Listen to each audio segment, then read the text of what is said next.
어떤 남자분이 정말 오랜만에 선을 보게 되었는데 그 상대 여자가 참 마음에 들었습니다. 그래서 행동하는 게 참 조심스러웠어요. 실수하지 않으려고 애를 쓰는데 마침 웨이터가 와서 음식을 주문받습니다. 뭘 드시겠습니까? 라고 주문을 하죠. 주문을 받습니다. 이분이 얘기합니다. 어떤 게 좋은가요? 그랬더니 예, 우리 집은 스테이크 전문점입니다. 스테이크로 드시죠. 예, 스테이크 그러면 둘 주십시오. 라고 주문을 했어요. 그런데 웨이트가 또 다시 질문합니다. 어떻게 구워드릴까요? 어떻게 구워주시는데요? 그랬더니 얘기하기를 미디움, 레어, 웰던 그렇게 있습니다. 그 말을 듣고 어떤 걸 선택해야 될까를 잘 몰랐던 이분이 고민하고 있으니까 웨이터가 대답을 하죠. 그러면 믿음으로 드십시오. 그렇게 얘기를 하는 거예요. 그래서 그렇게 하십시다. 그러고서 보냈어요. 그리고 앞에 있는 아가씨에게 얘기하는 겁니다. 참 이 집 주방장은 참 신앙이 좋은 것 같습니다. 그랬더니 얘기하는 거예요. 아가씨가 왜요? 아니 고기도 믿음으로 굽잖아요. 그렇게 얘기했다는 거예요. 물론 우스개 얘기지만 우리가 신앙생활하면서 가장 많이 하는 얘기 가운데 교회에서 믿음이라는 말이에요. 저 사람 참 믿음 좋다. 예배 드리는 거 보니까 섬기는 거 보니까 참 믿음 좋다. 또 어떤 사람은 아니 저 사람은 왜 믿음이 저래? 그런 말들을 많이 얘기하죠. 우리 신앙생활 하면서 믿음에 대한 얘기를 많이 하지만 과연 믿음이 뭐냐라고 하는 정의를 말한다고 하면 그 믿음에 대한 정의를 잘 내리질 못할 때가 있습니다.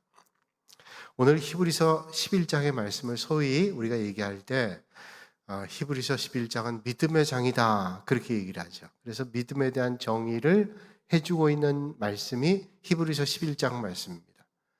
히브리서 11장 말씀에는 우리가 쉽게 이해할 수 있기 위해서 믿음의 선배들에 대한 말씀을 얘기하면서 이게 믿음이라고 하는 것을 우리에게 말씀해 주고 있습니다.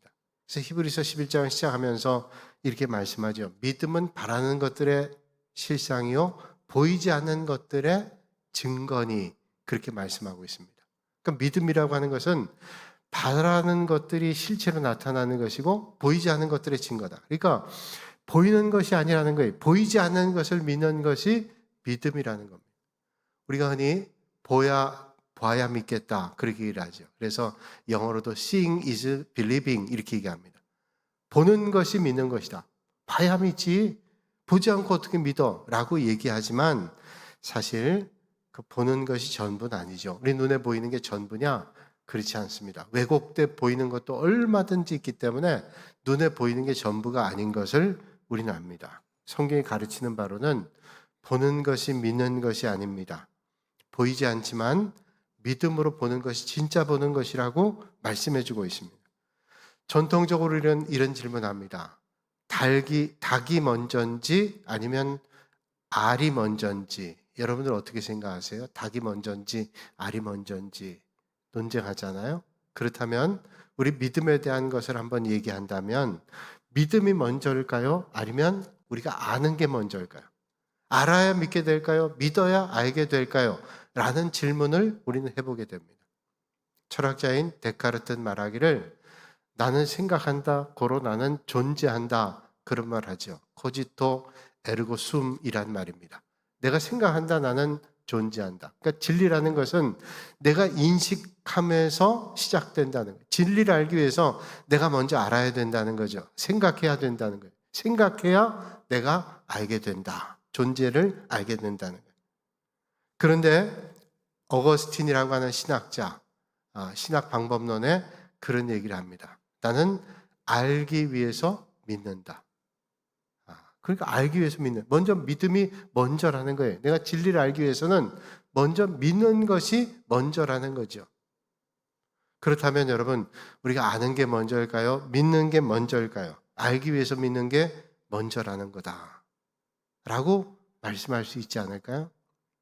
어떤 미션 스쿨에서 있었던 얘기입니다. 미션 스쿨에 가면 아이들이 예배 드려야 되죠. 우리나라에 있는 어떤 미션 스쿨에는 미션 스쿨 자체가 선교하기 위해서 학교를 세운 건데 서울에 있는 어떤 미션 스쿨은 나는 예배 안 드리겠습니다. 그래서 학생회장이었던 아이가 예배 안 드리는 것 때문에 한번 소송이 일어난 적이 있어요. 그래서 종교 자유가 있는데 왜 내가 예배 드려야 되냐? 그러니까 미션 스쿨도 이제 힘든 거예요. 건학 이념이, 학교를 세운 이념이 학생들에게 전도하기 위해서인데 예배 안 드리겠다는 거예요. 어떤 미션 스쿨에 예배 잘 안 나오는 학생이 있어요. 그래서 그 학생을 그 학교의 목사님, 교목이라 그러죠. 교목 목사님 불렀습니다. 학생은 왜 예배 안 나오나 그렇게 물었습니다. 그랬더니 이 학생이 대답하기를 나름대로 논리를 가지고 있어요. 난 성경이 도무지 이해가 되지 않습니다. 전 성경을 믿을 수가 없어요. 성경이 도저히 믿어지질 않는. 그래서 내가 성경이 믿어지지 않기 때문에 하나님 말씀을 믿을 수 없고 그렇기 때문에 내가 예배에 나갈 수 없습니다. 믿어져야 뭐 예배를 나가죠. 하나님 말씀이 이해도 안 되고 믿어지지 않으니까 어떻게 내가 예배에 나갈 수 있어요? 그렇잖아요. 논리는 참 맞죠. 그 말을 다 듣고 있던 교목 목사님께서 이게 그러면 학생 그 논리를 한번 그대로 한번 거꾸로 한번 얘기해 보게나 그렇게 얘기하니까 이 학생이 머뭇거리더니 한번 거꾸로 한번 생각해서 얘기하는 거예요. 얘기하기를 제가 예배에 참석하지 않기 때문에 성경 말씀 믿지를 못하는 것이고 성경 말씀을 믿지를 못하니까 이해가 안 됩니다. 그러니까 거꾸로 얘기하니까 내가 성경 말씀이 이해가 안 되는 건 믿어지지 않는 건 뭐 때문인가 하면 예배 나오지 않는 거예요. 자기가 얘기하고도 이상한 거예요. 목사님 그 말을 가만 안 듣고 얘기하는 그거라고. 정답은 그거라고. 왜 믿어지지 않는가 하면 예배 나오지 않으니까 말씀이 믿어지지 않고 그러니까 이해가 안 된다라는 거예요. 그러니까 정말로 진짜 진리를 알기 위해서는 먼저 믿음으로 출발해야 된다고. 믿어야 하나님 말씀이 이해가 되고 하나님 말씀이 믿어지게 되는 예배 참석해야 돼요. 여러분 우리가 믿음으로 하는 거예요. 야, 내가 알아야 믿는다라고 얘기하지만 그게 맞는 것 같지만 그렇지 않아요. 영적인 것은 믿을 때 훨씬 보여지는 게 많습니다. 믿음의 출발은 그래서 믿음으로 시작하는 거예요. 1990년에 9월에 우리나라 남북이 나누어지고 최초로 최고위급 총리들이 남과 북에서 만난 적이 있어요. 우리가 먼저 북쪽 땅에 가서 평양에서 총리가 가서 만났습니다. 그리고 답방하는 형식으로 북에 있는 사람이 남쪽에 내려와서 이제 우리가 많이 환영하고 그랬습니다. 1990년 9월입니다. 그때 그 남쪽에 내려온 북한 사절단이죠. 사람들이 차를 타고 가면서 차 속에서 그런 얘기하더래요. 참 수고 많았다고 수고 많았다고. 그런 혼잣말 하더래요. 그래서 같이 했던 사람들이 무슨 말 하나. 그래서 도대체 뭘 수고를 그렇게 많았다고 얘기하냐고 물으니까 이 북쪽의 사절단에서 얘기하기를 참 이 여러분들이 수고를 많았어요. 왜 수고 많이 했냐면 전국에 있는 자동차를 다 끌어올려다가 이렇게 서울 시내 집결했으니 얼마나 수고를 많이 했냐. 그러니까 차가 너무너무 많으니까요. 전국에 있는 차를 다 서울에다 끌어다 놓고 그렇게 했다고 생각한 거예요. 이제 그 얘기를 듣고 있었던 우리 남측 사람이 이렇게 대답했다. 아유, 그거는 일도 아닙니다. 자동차 끌어다 놓은 건 일도 아니고요. 저기는 빌딩들 끌어다 놓느라고 얼마나 힘들었는지 모른다. 여러분, 있을 수 없는 일이잖아요. 그러니까 여러분 아무리 눈으로 봐도요. 안 믿는 사람은 안 믿어요. 뭘 갖다 줘도 안 믿어요. 그러니까 그런 사람에게 그게 아니고 설명해도 안 돼요. 그러니까 간단한데 저 빌딩 갖다 놓으려니 얼마나 힘들었냐. 그렇게 얘기하니까 이 대답이 되잖아요. 여러분 안 믿으려고 하면 안 믿어지고요. 어떤 눈을 가지고 있느냐에 따라서 우리가 보여지기도 하고 안 보여지기도 해요. 중국의 진나라 때 여시 춘추라고 하는 고전이 있는데 거기서 아주 재밌는 얘기가 나옵니다.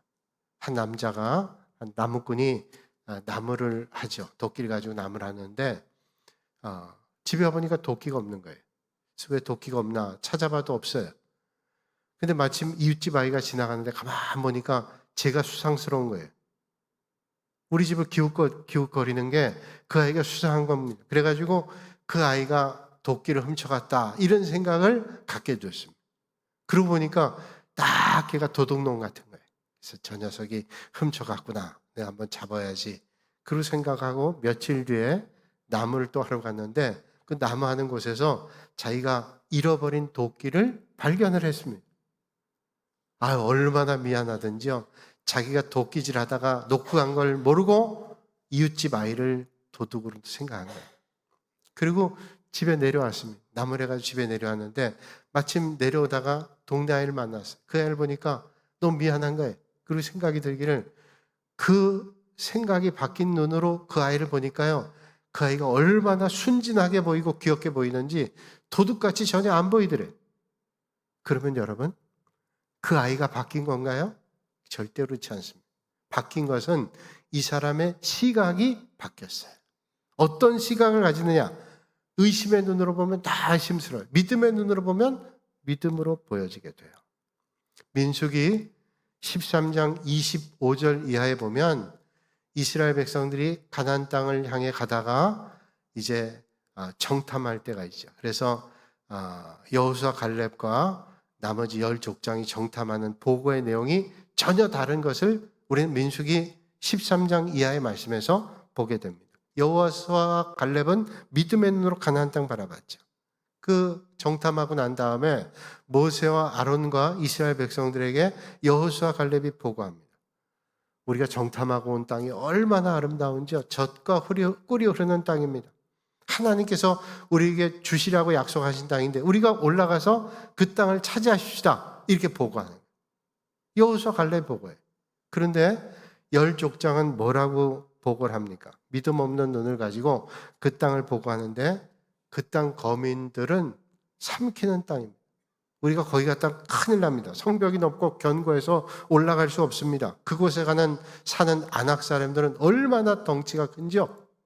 우리가 갔다가는 우리가 메뚜기 같이 밖에 안 보이니까 우리가 갔다가 큰일 납니다. 똑같은 곳을 가서 보고 와서 보고합니다. 불신앙 때문이죠. 그런데 여러분 알고 계세요? 불신앙으로 자기들도 못 들어갔을 뿐만 아니라 다른 사람들의 발목도 잡아요. 그러니까 믿음이 없으면 자기만 믿음 없는 게 아니라 그 믿음 없는 게 전파되는 거예요. 그러니까 오늘 우리가 믿음이 있으면 그 좋은 믿음이 다른 사람에게도 전이가 되는데요. 우리가 믿음 없는 불신의 말을 내뱉으면 그게 악영향을 끼치게 된다는 거예요. 그래서 우리는 믿음의 사람이 된다는 게 얼마나 중요한 일인지 몰라요. 이 믿음이 얼마나 중요한지 히브리서 기자는 말씀하고 있습니다. 믿음이 없이는 하나님을 기쁘시게 못한다. 여러분, 하나님을 기쁘시게 하는 게 뭐예요? 믿음이에요. 믿음이 없이는 하나님을 기쁘시게 못하나니 하나님께 나아가는 자는 반드시 그가 계신 것과 또한 그가 자기를 믿는 자들에게 상 주시는 이심을 믿어야 할지니라. 그러니까 믿음이 없이는 절대로 하나님을 기쁘시게 못합니다. 오늘 이 아침에 여러분들 믿음의 사람 돼서 하나님을 기쁘시게 드리는 여러분들이 되시기를 주님의 이름으로 축복합니다. 자, 그렇다면 믿음이라고 하는 게 뭘까요? 오늘 말씀 보니까요, 먼저 믿음이라는 걸 순종이라고 말씀해요. 오늘 8절에 말씀합니다. 믿음으로 아브라함은 부르심을 받았을 때 순종하여 장래 유업으로 받을 땅에 나아갈새 갈 바를 알지 못하고 나갔으며. 자, 믿음으로 아브라함이 어떻게 했어요? 부르심 받았을 때 순종하고 마지막에 보니까 나갔대요. 여러분, 아브라함의 본래 고향이 어디냐면 갈대아 우르라고 하는 것입니다. 갈대아 우르를 오늘로 얘기한다면 아마 이란, 이라크, 쿠웨이트 그 북쪽일 거예요. 그래서 문명의 4대 발상지 가운데 하나인 그런 지역입니다. 메소포타미아 문명이 발생했던 그 지역에 해당되는 곳이에요. 그러니까 얼마나 문명의 도시에서 많은 문명을 경험했던 사람, 그 고향이 바로 아브라함의 고향입니다. 그런데 한편이 갈대아 우르는 우상의 도시였어요. 우상들을 많이 섬기는 우상의 도시였습니다. 그래서 하나님께서 아브라함을 믿음의 조상으로 삼기 위해서 갈대아 우르를 떠나게 하죠.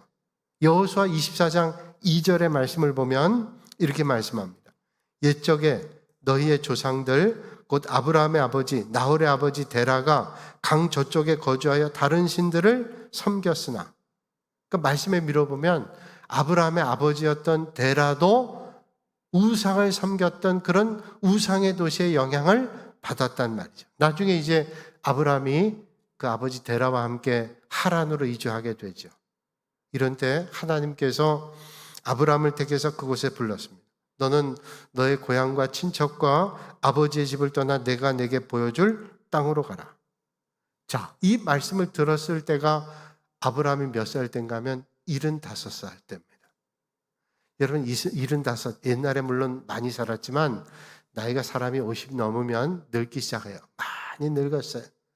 여러분 나이가 들면 사람들이 고향으로 돌아옵니다. 외국에 살던 사람들도 나이가 들면 고향 땅이 그리워서 고향으로 돌아와요. 젊을 때는 다른 나가지만 외국 나가기도 하고 개척도 하지만 여기 오래 살다 보면 이제 나이가 들면 고향 땅이 그리워집니다. 고향을 향해 가요.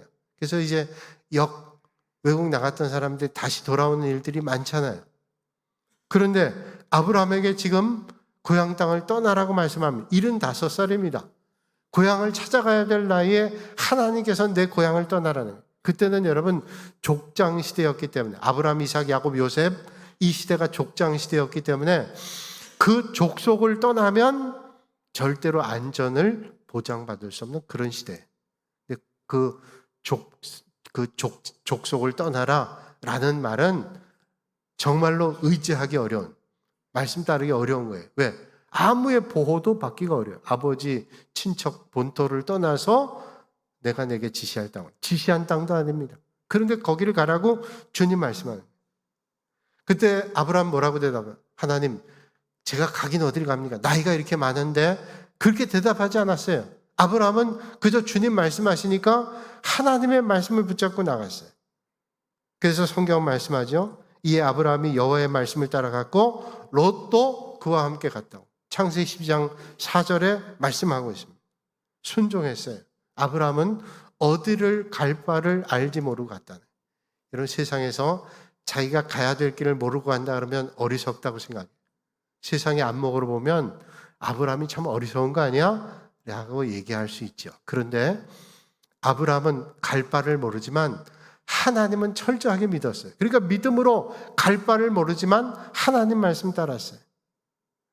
아브라함은 이것저것 재보고 계산하고 하나님 말씀 따르지 않았습니다. 좌고 우면 하면서 하나님 말씀을 저울질하면서 따르지 않았어요. 그죠? 하나님이 말씀하시니까 내가 갈 바를 모르지만 따랐어요. 무조건 순종했어요. 어떻게 그럴 수 있었을까요? 믿음 때문이에요.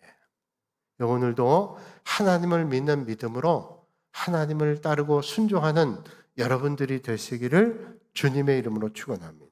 그런데 이런 믿음이 어떻게 생겼을까요? 로마서 10장 17절에 말씀하시길 믿음은 들음에서 나고 들음은 그리스도의 말씀으로 말미암는다 그렇게 말씀하죠. 그러니까 우리가 믿음이 어떻게 생기는가 하면 예외 없이 하나님의 말씀을 들음으로 믿음이 생기는 거예요. 그래서 여러분 때를 어떤지 못 어떤지 하나님 말씀을 많이 들으시고 하나님의 말씀대로 믿음이 풍성한 여러분들이 되시기를 주님의 이름으로 축원합니다. 하나님 말씀 잘 들어야 돼요. 1900년대에 강화도 북부에 종순일이라는 사람이 있습니다. 이 한국 교회사에 나오는 분인데요. 이 종순일이라는 분은 유학자입니다. 유학자인데 부모로부터 물려받은 재산 많아서 그저 공부만 하고 책을 보면서도 생활이 여유롭고 많은 토지를 가지고 있었기 때문에 그 토지를 사람들에게 빌려줘서 아주 돈을 많이 벌었어요. 여유 있게 삶을 살았습니다. 이분이 어찌어찌 하다가 예수님을 영접했어요. 예수님 영접하고 성경을 읽다가 마태복음 18장 말씀을 보면서 그 깊은 깨달음을 얻습니다. 거기에 무자비한 종이 나오죠. 1만 달란트 빚진 자를 임금이 탕감을 해주죠. 근데 자기는 100데나리온 빌려준 사람을 길에서 만났다가 그 사람을 고발합니다. 감옥에 가둬요. 아니 자기는 1만 달란트 100데나리온에 비교하면 엄청난 돈입니다. 그걸 임금에게 탕감받았던 사람이 자기에게 100데나리온 빌린 사람 빚을 갚지 않는다고 고발해서 감옥에 가두게 됐어요. 그 소식을 임금이 듣고 노발대발하죠. 그놈을 당장 감옥에 가둬라. 이런 말씀을 그가 성경을 통해 보고는 깊은 깨달음 얻었어요. 야, 이 말씀이 나에게 주신 말씀이에요. 내가 하나님의 큰 은혜를 받았는데 오히려 작은 은혜를 베푼 것 가지고 그 사람들을 내가 쥐어짰구나, 이런 생각을 했어요. 그런 깨달음을 얻게 되니까 견딜 수가 없는 거예요. 그래서 그 다음 주일날 예배 드리고 나서 자기에게 빚졌던 사람들을 다 불러 모읍니다. 불러 모으니까 이 사람들이 벌벌 떠는 거예요. 야, 이제 우리가 밀린 게 꽤 많은데 빚을 갚으라 그러면 우리는 어떻게 사나, 그 걱정이 됐어요. 그때 이 종순이라는 분이 얘기를 하는 거예요. 내가 지난 주일날 말씀을 듣고 또 책을 읽는 가운데 성경책 마태복음 18장에 그 악한 종에 대한 말씀을 쭉 얘기하면서 내가 바로 그런 사람이에요. 내가 여러분들의 빚을 탕감해 주겠다고 그렇게 해서 빚을 다 탕감해 줬어요. 말씀을 들을 뿐 아니라 그대로 순종했어요. 그리고 마태복음 19장 말씀 보니까 거기에 21절에 내 소유를 팔아 가난한 자들에게 주라고 말씀하고 있어요. 이 말씀을 그가 읽고는 그 말씀대로 하려고 그가 있는 것들을 팔아서 어떻게 했냐면 강화도에 교회를 세우기 시작했습니다. 그래서 한국 교회사를 보면요, 어떤 지역보다도 강화도에 교회가 많아요. 그 이유는 뭐냐면 종순이라는 사람이 하나님의 말씀을 듣고 깨달을 뿐 아니라 말씀대로 순종했어요. 그래서 여러분, 하나님의 말씀을 듣는다는 말은 깨우친다는 것, 순종한다는 것뿐 아니라 하나님의 말씀을 듣는다는 말은 그대로 실천한다는 말이에요. 그래서 믿음은 순종하는 거예요. 여러분, 오늘 이 아침에 하나님의 말씀을 잘 들으시고 깨달을 뿐 아니라 하나님 말씀대로 사는 복이 있기를 주님의 이름으로 축원합니다. 갈릴리 바다에서 밤이 새도록 고기를 잡았던 베드로가 고기 한 마리 잡지를 못하고 들어왔어요. 그래서 그물을 정리하고 있는데 예수님께서 깊은 데로 가서 그물을 던지라고 말씀하죠. 도저히 납득할 수 없는 말이에요. 그런데 주님 말씀을 듣고 나갔다가 많은 고기를 잡았습니다. 그렇죠. 인간의 수단과 방법, 기술과 경험, 지식이 아무런 소용이 없을 때도 있어요. 여러분, 갈릴리 바다에서 잔뼈가 굵은 베드로가 갈릴리 바다에서 고기를 잡지 못했다면 그의 지식과 경험과 그의 삶의 모든 것을 겪었던 일들이 아무 소용이 없다는 거예요. 그런데 주님 말씀에 순종했을 때 뭐예요? 지식을 넘어서고 경험을 넘어서고 그의 생각을 넘어선 하나님의 역사가 있어요. 오늘도 마찬가지입니다. 내 지식과 경험을 넘어서는 하나님의 말씀에 순종할 때 하나님의 역사가 있는 거예요. 믿음은 내 경험과 내게 익숙한 것 가지고 사는 게 아니라 매 순간 하나님 말씀에 순종하며 사는 것입니다. 아브라함은 믿음으로 하나님의 부르심에 순종했습니다. 그가 믿음으로 하나님 부르심에 순종해서 자기 본토 친척 아버지 집을 떠났기 때문에 가나안 땅을 얻을 수 있었어요. 그의 후손들이. 하나님께서 우리를 부르실 때 이미 있던 곳을 떠나라고 할 때가 있어요. 하나님, 내가 여기 익숙한데 어딜 떠남? 그런데 하나님은 말씀하실 때 떠나라고. 여러분, 하나님께서 우리를 떠나라 그럴 때 우리를 망하게 떠나라고 하실까요? 그렇지 않습니다. 우리가 그걸 놓을 때 하나님의 주시는 은혜를 만나고 전적으로 주님을 붙잡을 수 있기 때문에 하나님께서 놓아라고, 떠나라고, 그리고 주님을 붙잡으라고 말씀합니다. 여러분, 하나님 우리가 떠나라고 하셨는데 아직 떠나지 못하고 머뭇거리는 게 있으신지요? 하나님 우리에게 버리라고 그러셨는데 아직도 버리지 못한 게 있으신지요? 오늘도 하나님 우리에게 더 좋은 걸 주시기 위해서 놓으라고, 버리라고, 떠나라고 말씀하십니다. 하나님 기뻐하시는 걸 붙잡기 위해서 떠나야 될 것 떠나고 놓아야 될 건 놓으시는 여러분들이 되시기를 주님의 이름으로 축원합니다. 그 하나님을 붙잡을 때 하나님은 우리를 책임져 주시는 거예요. 여러분, 이스라엘 백성들이 출애굽할 때 생각해 보세요. 하나님 부르심에 순종해서 애굽을 떠납니다. 갈 바를 알지 못합니다. 그런데 하나님께서 매 순간 갈 바를 알지를 못하는 그 길을 하나님이 인도하세요. 여러분, 요즘처럼 뭐 내비게이션이 있습니까? 알 수가 있어요. 하나님께서 갈 바를 알지를 못하는 이스라엘 백성들을 매 순간 인도하세요. 홍해가 그들 앞을 가로막으면 하나님께서 홍해 바다를 가르게 하시고, 낮에는 구름 기둥으로 그 뜨거운 햇빛을 막게 하시고, 밤에는 구름 기둥으로 그 어둠을 가르게 하시고, 배고파 줄일 때는 매일 아침 하나님께서 만나를 내려주시고, 그리고 목이 말라 힘겨우실 때는 하나님께서 반석이 터져 물이 쏟아지는 은혜를 만나게 하셨습니다. 여러분, 내가 의지하던 것, 붙잡고 있던 걸 놔야 주님의 은혜를 만납니다. 오늘 우리가 떠나지 못했던 갈대아우르가 어딘지요. 갈 바를 알지 못하지만 하나님의 부르심에 순종해 나아가실 수 있기를 바랍니다. 하나님께서 우리의 발걸음을 인도해 주실 거예요. 믿음이라는 게 뭘까요? 아브라함처럼 주님의 음성에 순종하는 것입니다. 아브라함의 귀한 믿음이 오늘 이 아침에 우리 모두의 믿음이 되실 수 있기를 주님의 이름으로 축원합니다. 거룩하신 아버지 하나님, 오늘 주님께서 우리에게 놓으라고 정말로 의지해야 될 분은 주님이라고 말씀하십니다. 때로는 우리가 갈 바를 알지 못해서 어디로 가야 될까라고 혼돈스러울 때도 오직 하나님의 말씀을 붙잡고 하나님의 은혜를 붙잡고 하나님의 인도하심을 붙잡는 모두가 되게 하여 주시옵소서. 오늘도 이 아침에 간절함으로 주님 앞에 나온 심령들마다 하나님의 은혜가 충만케 하셔서 저희들의 길이 열려지고 하나님의 은혜가 넘치는 복된 자리가 되게 하여 주시옵소서. 예수님의 이름으로 기도하옵나이다. 아멘.